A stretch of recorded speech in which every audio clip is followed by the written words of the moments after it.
ಇಲ್ಲ ಕೂತಿದ್ದಾರೆ ಬಿಡಿ. ಓಕೆ, ಚಲರಾಯಸ್ವಾಮಿ ಅವರು ಲೋಕಸಭಾ ಎಲೆಕ್ಷನ್ ಏನಾಗುತ್ತೆ ಅನ್ಸುತ್ತೆ ನಿಮಗೆ? ಲೋಕಸಭಾ ಎಲೆಕ್ಷನ್ ಈ ಸರಿ ಭಾಳ ಸಕ್ಸಸ್ಫುಲ್ಲಾಗಿ ಮಾಡ್ತೀವಿ ನಾವು. ಪಾರ್ಲಿಮೆಂಟು ಎಲೆಕ್ಷನ್ನ ನಾವು ಈ ಅಸೆಂಬ್ಲಿ ಎಲೆಕ್ಷನ್ ಹೇಗಾಯಿತು, ಪಾರ್ಲಿಮೆಂಟ್ ಎಲೆಕ್ಷನ್ನು ಇಡೀ ದೇಶದಲ್ಲೇ ಬದಲಾವಣೆ ಬಯಸ್ತಾ ಇದ್ದಾರೆ. ಅದರಲ್ಲೂ ಸೌತಲ್ಲಿ ತುಂಬ ಒಳ್ಳೆಯ ರಿಸಲ್ಟ್ ಬರುತ್ತೆ ಕಾಂಗ್ರೆಸ್ಗೆ. ಕರ್ನಾಟಕದಲ್ಲಿ ನನ್ನ ಅನಿಸಿಕೆ 28ಕ್ಕೆ 28 ಸೀರಿಯಸ್ಸಾಗಿ ಪ್ರಯತ್ನ ಮಾಡ್ತೀವಿ. ಸೊ ಸೀಟ್ ಎಷ್ಟು ಹೋಗುತ್ತೆ ಬಿಡುತ್ತೆ ಅಂತಲ್ಲ, ನಮ್ಮ ಗುರಿ 28 ಕ್ಷೇತ್ರದಲ್ಲೂ ಸಮರ್ಥವಾದಂಥ ಕ್ಯಾಂಡಿಡೇಟ್ ಹಾಕ್ಕೊಂಡು ನಮ್ಮ ಗೆಲುವಿಗೆ ನಾವು ತಲೆ ಮಾಡ್ತೀವಿ. ಒಳ್ಳೆ ರಿಸಲ್ಟ್ ಅಂತೂ ತರ್ತೀವಿ. 8-9 ಜನ ಮಿನಿಸ್ಟರ್ಸ್ ನಿಲ್ತಾರಂತೆ ಈ ಸಲ. ಮೊನ್ನೆ ಚರ್ಚೆ ಆಯ್ತಂತೆ. ಪಕ್ಷದ ತೀರ್ಮಾನ ಅಲ್ಲ, ಚರ್ಚೆ ಆಯ್ತಂತೆ ದಿಲ್ಲಿಲಿ ಅಂತ. ಇಲ್ಲ, ಚರ್ಚೆ ಆಗಲಿಲ್ಲ. ಜವಾಬ್ದಾರಿ ತಗೊಂಡು ಎಲ್ಲ ಜಿಲ್ಲಾ ಉಸ್ತುವಾರಿ ಸಚಿವರು ಮತ್ತು ಪಕ್ಷದ ಒಬ್ಬ ನಾಯಕರನ್ನ ಜೋಡಣೆ ಕೊಟ್ಟು ಆ ಜಿಲ್ಲೆನಲ್ಲಿ ಜವಾಬ್ದಾರಿ ತಗೊಂಡು ಪಾರ್ಲಿಮೆಂಟ್ ಚುನಾವಣೆ ಮತ್ತು ಲೋಕಲ್ ಬಾಡಿ ಚುನಾವಣೆ, ಜಿಲ್ಲಾ ಪಂಚಾಯತ್, ತಾಲೂಕ್ ಪಂಚಾಯತಿ, ಅದು ಕಾರ್ಯಕರ್ತರ ಚುನಾವಣೆ, ಅದು ಸಹ ಅಷ್ಟೇ ಸೀರಿಯಸ್ಸಾಗಿ ಮಾಡಬೇಕು ಅಂತೇಳಿ ರಾಹುಲ್ ಗಾಂಧಿಯವರು, ಖರ್ಗೆ ಅವರು ನಮಗೆ ಇನ್ಸ್ಟ್ರಕ್ಷನ್ ಕೊಟ್ಟಿದ್ದಾರೆ. ಸೊ ಈ ಅಕ್ಟೋಬರ್ ನವಂಬರಲ್ಲಿ ಜಿಲ್ಲಾ ಪಂಚಾಯತಿ, ತಾಲೂಕ್ ಪಂಚಾಯತ್ ಚುನಾವಣೆ ಬರುವಂಥ ಸಾಧ್ಯತೆ ಇದೆ. ಅದಾದಮೇಲೆ ಪಾರ್ಲಿಮೆಂಟ್ ಬರುತ್ತೆ.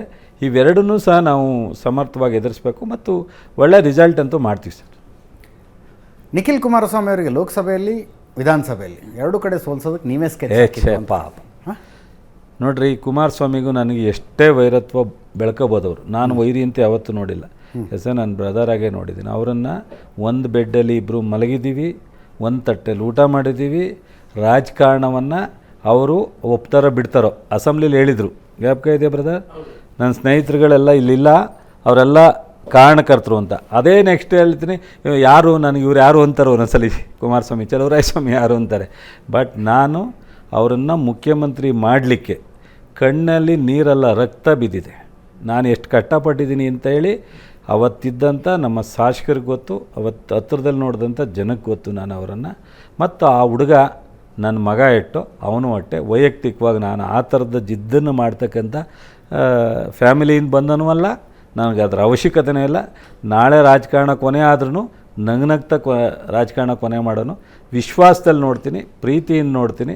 ಸೊ ರಾಜಕಾರಣ ಬಂದಾಗ ನಾನು 94ರಿಂದ ಇವತ್ತು ಬಿಟ್ಬಿಡ್ರಿ, 94ರಲ್ಲಿ ಶಿವರಾಮೇಗೌಡರು ನನಗೆ RTC ಇದೆ ಏನ್ರಿ ಚಲರಾಯಸ್ವಾಮಿ MLA ಅಂದರೆ ಪ್ರೊನೌನ್ಸಿಯೇಷನ್ ಗೊತ್ತಾ ಅಂತ ಭಾಷಣ ಮಾಡೋರು. ಅವತ್ತಿಂದನೂ ಅವ್ರನ್ನ ಇನ್ನೊಬ್ಬರನ್ನ ಟೀಕೆ ಮಾಡಿಲ್ಲ ನಾನು. ನನ್ನ ಜಿಲ್ಲೆ ಒಳಗಡೆ ನನ್ನ ಇತಿಹಾಸದಲ್ಲಿ 94ರಿಂದ ಇಲ್ಲಿವರೆಗೆ ಯಾರ್ದಾರ ಒಬ್ಬ ರಾಜಕಾರಣಿಯನ್ನು ನಾನು ಲಘುವಾಗಿ ಮಾತಾಡಿದ್ದೀನಿ ಅಂತ ಒಂದು ಯಾವ್ದಾರ ತೋರಿಸ್ಬಿಡಿ ನನಗೆ. ನಾನು ಅಷ್ಟು ಒಂದು ಡಿಸಿಪ್ಲಿನಾಗಿ ಒಂದು ಗೌರವಯುತವಾಗಿ ಮಾಡಬೇಕು ಅಂತಿರೋನು. ಪಾಪ ಅವನು ನಿಖಿಲ್ಲು ಸರಿ, ಅವನು ನನಗೆ ಒಂದು ಮಗನ ಸಮಾನ. ಅವ್ನಿಗೆ ಯಾಕ್ರಿ ನಾನು ದ್ವೇಷ ಮಾಡಿ? ರಾಜಕಾರಣ ಏನಾಯಿತು, ಅವನು 19 ಸೋಲಿಕ್ಕೆ ಹೇಳ್ತೀನಿ ಕೇಳಿ. ಅವ್ರು ಗೆದ್ದರು, 7ಕ್ಕೆ 7 ಗೆದ್ದರು. ಪಾರ್ಲಿಮೆಂಟ್ ಕ್ಷೇತ್ರ 8 ಅವ್ರದ್ದೇ ಆಯಿತು, KR ನಗರನೂ ಸೇರಿ. ನಮ್ಮ ಪಕ್ಷ ಅವ್ರಿಗೆ ಬೆಂಬಲ ಕೊಟ್ಟು BJPನ ದೂರ ಇಡಬೇಕು ಅಂತ ಹೇಳ್ಬಿಟ್ಟು, ಸೊ 37 ಇದ್ದವ್ರಿಗೆ 80 ಇದ್ದಂಥವರು ಕೊಟ್ಟು ಮುಖ್ಯಮಂತ್ರಿ ಮಾಡೋದು. ನಾನೇ ಆ ಸ್ಥಾನದಲ್ಲಿದ್ದರೆ ನಮ್ಮ ಮಂಡ್ಯ ಜಿಲ್ಲೆನಲ್ಲಿ ನಾವು ಸೋತಿರೋರ್ನು ಗೆದ್ದಿರೋರ್ನು ಕರೆದಿ ಡೆವಲಪ್ಮೆಂಟ್ ಕೆಲಸ ಅಥವಾ ನಿಮ್ಮ ಅಡ್ಮಿನಿಸ್ಟ್ರೇಷನ್ ನೀವು ಮಾಡ್ಕೊಂಡೋಗಿ, ನೀವು ಕಾಂಗ್ರೆಸ್ ಸಪೋರ್ಟಿಂದ ನಾನು ಇಲ್ಲಿ ಮುಖ್ಯಮಂತ್ರಿಯಾಗಿ ಕೂತಿದ್ದೀನಿ. ಕಾಂಗ್ರೆಸ್ ಎಗನೆಸ್ಟ್ ಮಾತಾಡ್ತಕ್ಕಂಥದ್ದು, ಕಾಂಗ್ರೆಸ್ ಡಿಪ್ಯೂಟೆಡ್ ಕ್ಯಾಂಡಿಡೇಟ್ ಎಗನೆಸ್ಟ್ ಮಾತಾಡ್ತಕ್ಕಂಥದ್ದೆಲ್ಲ ಬಿಟ್ಟು ಹೋಗಿ ಅಂತೇಳಿ ಕುಮಾರಸ್ವಾಮಿ ಪ್ರಾರಂಭದಲ್ಲಿ ಮೀಟಿಂಗ್ ಮಾಡಿ, ಅಥವಾ ನಮ್ಮಲ್ಲಿ ಕಾರ್ಯಕರ್ತರು ಏನಾರು ಸಮಸ್ಯೆ ಇದ್ದರೆ ಅದನ್ನೂ ಸಹ ಏರ್ ಮಾಡಬೇಕು ಅಂತ ಹೇಳಿ ಕೇಳಿದರೆ ಬರ್ತಿತ್ತು. ಚುನಾವಣೆ ಹತ್ರ ಬಂದಾಗ ಕನಿಷ್ಠ ಸೌಜನ್ಯಕ್ಕೆ